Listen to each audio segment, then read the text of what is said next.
Order! Order! You are an incorrigible delinquent at times. Behave yourself, man!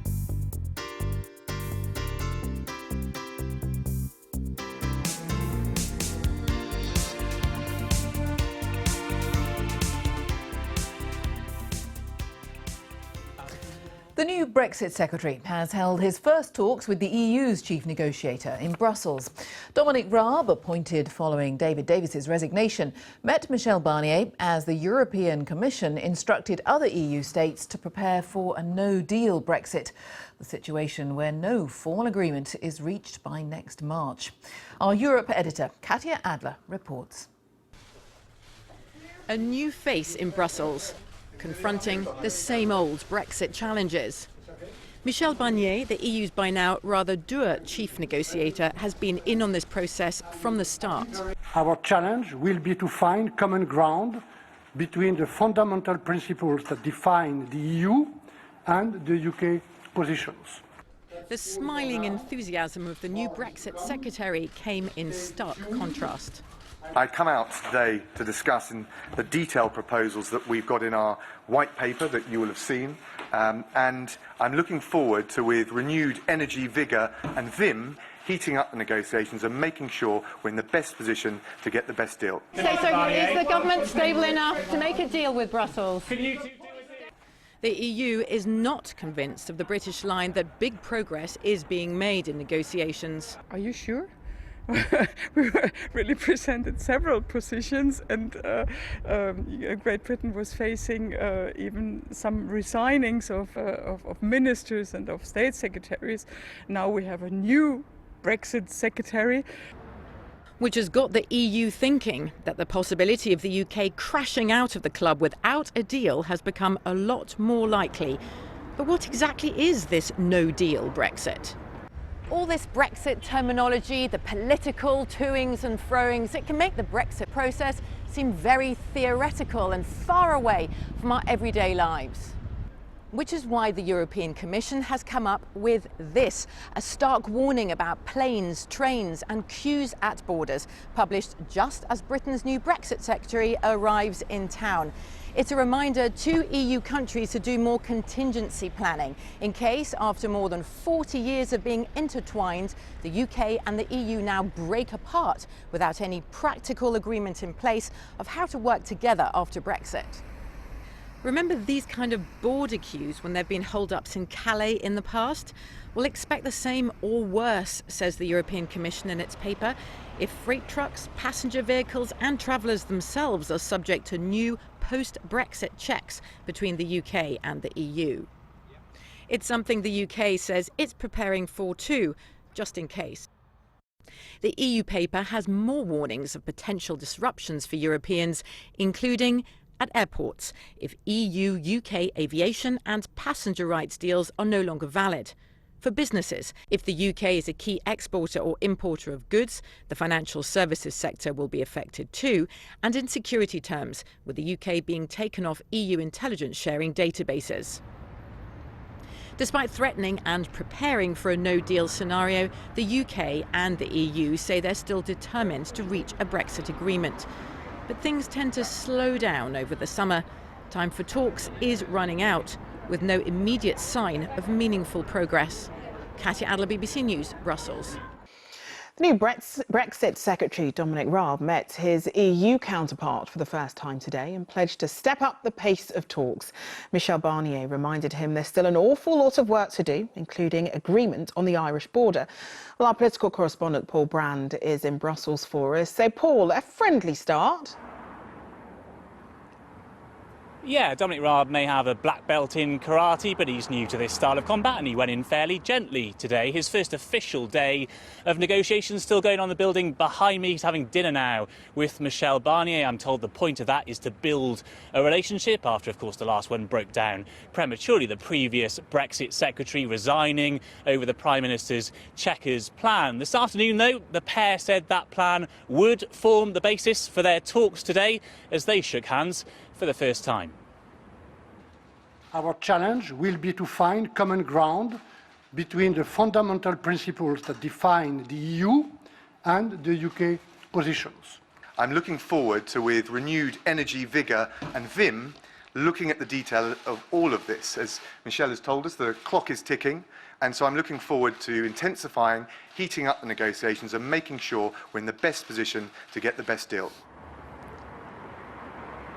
Well, those talks went on for just over an hour this afternoon. Dominic Raab left saying they'd been constructive, good progress had been made, and he will intensify talks with Michel Barnier during August, with time now running out. In fact, today the EU warned member states to step up preparation for the chance that Britain will crash out without a deal, just as Theresa May was in Northern Ireland trying to sell her plan for the border. We know she's had trouble getting them to buy that back home. Well, now the bartering really does start right here. Paul, thank you. Thanks, John. Theresa May has begun a two-day visit to Northern Ireland, including her first visit to the Irish border since the Brexit vote. The Prime Minister went to Beleek in County Fermanagh to meet local businesses and political leaders concerned about what will happen on issues like trade and free movement after Britain leaves the EU. Our political correspondent Michael Crick is there. Michael. Well, Cathy, Theresa May actually left here, the famous Beleek pottery, a couple of minutes ago.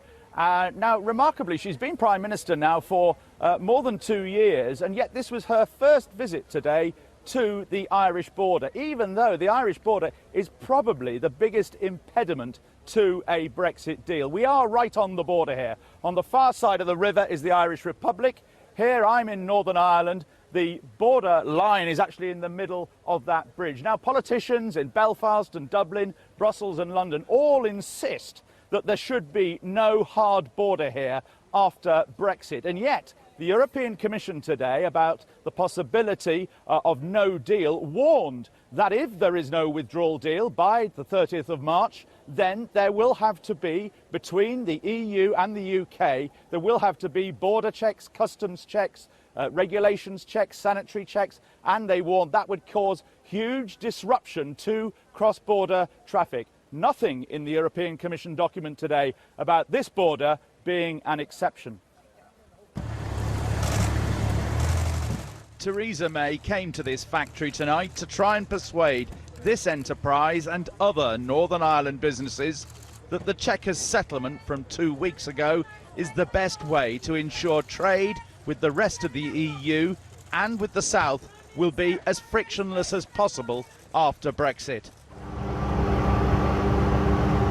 20 miles down the road, Gareth Gray and his family run a dairy farm and ice cream business.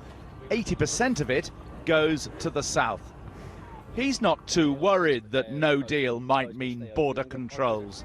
Certainly at the start, there probably will be chaos and a lot of press on it, but I think when Brexit happens and everything runs itself in, and I think somewhere down the line we'll look back and wonder what all the fuss was about. So no deal? You don't think that will happen? Personally, I don't think there'll be no deal. Why not? Well, as I say, I mean we've voted for a Brexit, but nobody seems to know how to do it. No one seems to know how to do it, and I mean I suppose that's what we're waiting for as well. We want to know what is going to happen, crossing our fingers that it's not going to leave anything too complicated or cost us any more time and money. Northern Ireland voted to remain 2 years ago, but its leading party, the Democratic Unionists, are pro-Brexit. I think it's important that she hears a range of issues, because I think there is a presumption that just because we live on the border that we don't want Brexit. There are people who live in County Fermanagh who voted for Brexit and they want to see Brexit happening. But likewise there are people who are concerned about it, and I think she needs to hear from both sides of the argument, and that's what she will hear today. Clearly anybody who lives in a border community is going to be seriously adversely affected by this. Citizens in their day-to-day lives, in their travel and going to school and going to their places of work. Businesses in terms of their traditional trade patterns, all those things are going to be catastrophic. So I think when she visits any of the border communities, I think when she visits anywhere here in the north of Ireland, the message will be loud and clear. We cannot withstand being outside the customs union and the single market. Meanwhile, in Brussels, the EU negotiator Michel Barnier met the new Brexit secretary for the first time. A backstop position for Ireland was needed quickly, he said. It is a matter of urgency to agree on a legally operative backstop for Ireland and Northern Ireland. We need an all-weather insurance policy. I'm looking forward to, with renewed energy, vigour and vim, looking at the detail of all of this. As Michel has told us, the clock is ticking, and so I'm looking forward to intensifying, heating up the negotiations and making sure we're in the best position to get the best deal. But as today's European Commission document warns, the implications of no deal next March will be serious and wide-ranging throughout the UK, and especially for those like the pottery firm Theresa May visited tonight, for whom the EU is so close and a huge part of everyday life. Michael Crick reporting from Northern Ireland. Now, if votes in Parliament weren't tight enough already here, it looks like Theresa May will have ever fewer MPs in the Commons to support her minority government for 2 months. The Democratic Unionist MP Ian Paisley faces suspension for 30 sitting days for failing to register 2 family holidays paid for by the Sri Lankan government. It is to my constituents, Mr. Speaker, who have sent me here since 2010, that I make the profoundest of all apologies. They have honoured me with unwavering support to be their voice, and I hope they will continue to have that confidence in me in the future. Meanwhile, the crucial vote that was won by the government on Tuesday against membership of a customs union has suddenly made everybody step up preparations for Brexit to happen without any form of formal divorce agreement. Both the UK and EU are ramping up the thinking on the no-deal scenario, and that can mean different things, however. A cooperative no deal, whereby we all agree to carry on being nice to each other, or an uncooperative one, where, for example, we might block each other's use of our airspace. And there is a spectrum of options between. Helen Thomas, our business editor, has been looking at no deal in its different variants.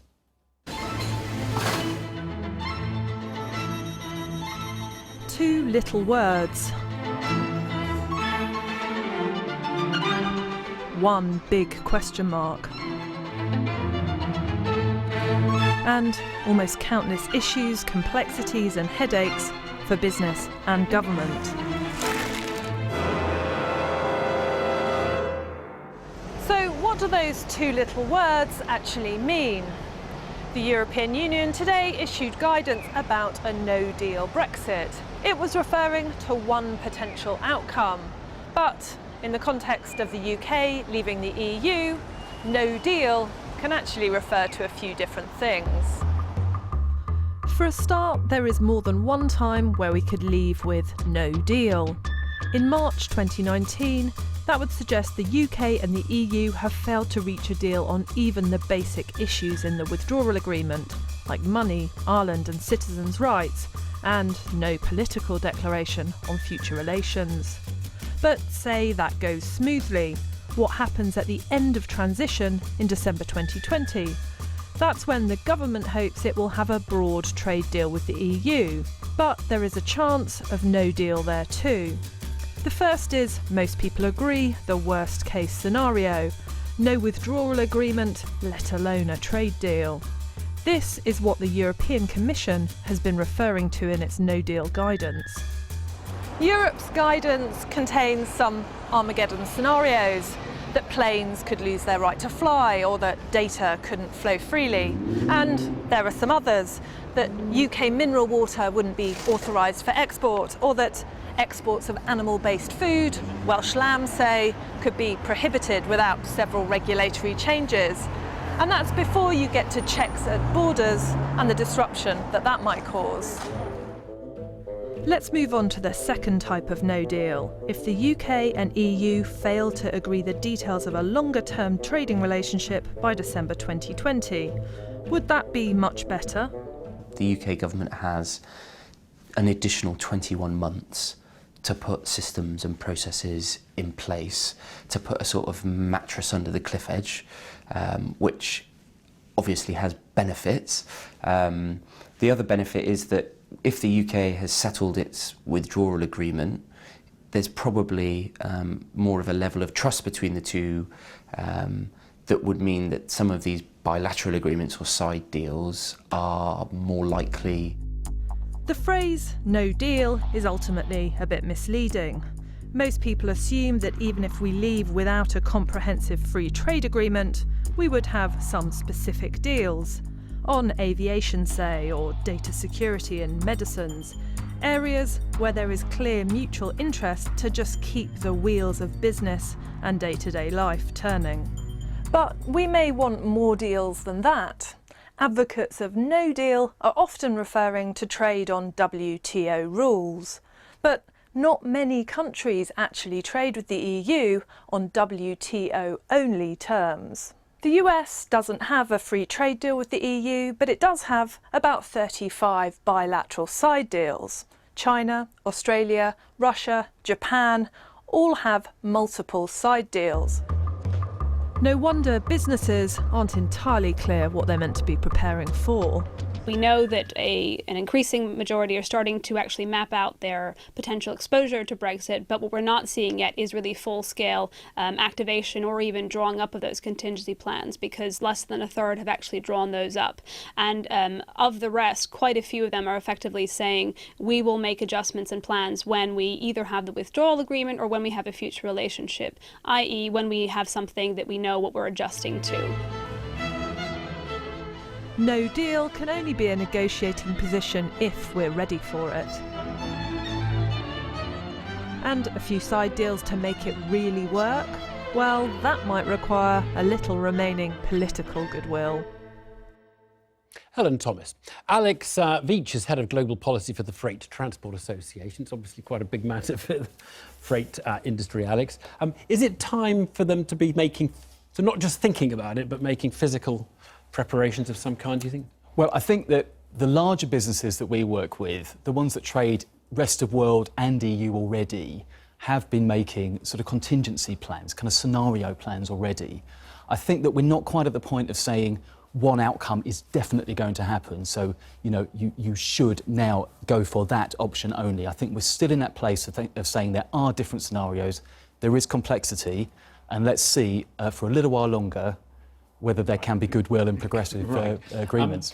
Look, let's just go through the scenarios then. The worst case and the best case of the no-deal scenarios. Right. So let's start with the worst case. Well, so the worst case, I suppose, would be leaving at the end of March without any sort of implementation and no transition to, you have to have something to transition to. So it would be also no political agreement, I suppose, and then no transition to a future arrangement.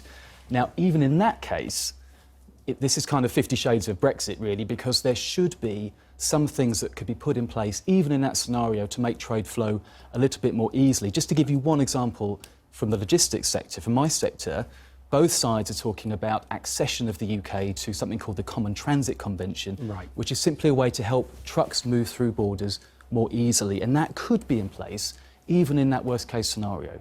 So, the scenarios within scenarios. That isn't the worst case. The worst case is it's all acrimonious, and then it's like we're sort of holding out against each other for playing chicken with each other to see who blinks first to give in or something like that. Well, I think that's a risk, and I think and that's what queues of lorries on the M20 down towards Dover. Is that the kind of thing you're worried about? Or? Well, yes, and I think it's fair to say the government has listened to logistics. Right. I think when we read the white paper, we were delighted to see the vision of frictionless trade alive and well. And we would hope that that gives at least the basis for a sort of positive and ambitious discussion between the politicians on this. OK, so the best case, the best no-deal case, what is that? Best no-deal would be you have an extra 21 months, you have until the end of 2020, right. You know you're going to have this landing point of trading as a third country, but you do have time to put in some bilateral agreements, to get into things like the Transit Convention, to stay in the safety and security zone, all these things that can cut paperwork for business and make trade flow more easily. Right, so it may not be catastrophic sort of shortages of drugs and food and using bottled water or something like that. Logistics is about solving problems, and our members will solve problems, but the more time you have to plan different routes, etc. I mean, in terms of some of the worst case, I mean, if we are heading to a sort of acrimonious cliff edge in March next year, is it possible that the EU and Britain will say, look, Brexit is happening, we're not we're reversing it, but until we've sorted out some systems, let's just carry on pretending that it hasn't happened, that we'll have the same VAT system and we'll carry on with the same customs arrangement? Well, that seems rather less than more likely, if I could put it that way. I mean, that's essentially a political question. But what we saw today was a statement by the Commission to the member states saying, look, you do need to take this option seriously. And what was interesting for me in that is that the Commission's powers are somewhat limited in terms of the national level preparation that needs to be done. Alex, thanks very much indeed.